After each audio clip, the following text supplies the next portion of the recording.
Olá! Hoje nós vamos conversar sobre a vortioxetina, um antidepressivo multimodal. A vortioxetina promove aumento nos níveis de serotonina, noradrenalina, dopamina, glutamato, acetilcolina e também da histamina. E além disso, reduz os níveis de GABA. Vem cá, você já está inscrito aqui no canal? Curta esse vídeo e inscreva-se!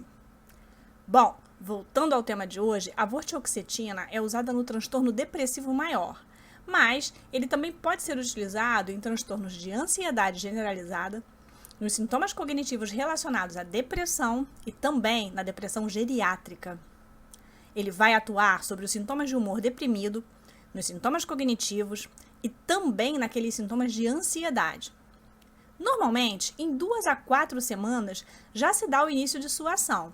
Mas, se ele não funcionar em 6 a 8 semanas, é possível que seja necessário ajustar a dose ou, até mesmo, trocar a medicação.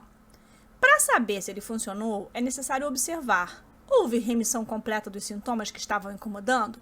E também é preciso observar se ocorreram ou não novos eventos após essa remissão. Bom, de qualquer forma, há que se lembrar que ele não é uma estratégia curativa. Afinal de contas, quando ele é retirado, pode acontecer do indivíduo experimentar uma recaída. Quando ele funciona bem em pacientes ansiosos, por exemplo, é melhor manter o seu uso contínuo. Caso a resposta a esse fármaco seja parcial, pode ser necessário trocar por outro agente e é comum que o médico encaminhe essa pessoa para a psicoterapia. Esse fármaco não promove formação de hábito e pode ser administrado apenas uma vez por dia. Ele parece seguro também para uso prolongado e, além disso, pode ser retirado sem desmame. Apesar de sua absorção não ser afetada por alimentos, há que se ter cuidado de não fracionar, triturar e nem diluir esse medicamento. Uma possível desvantagem de seu uso é o custo, que pode ultrapassar as cifras de R$ 500 mensais.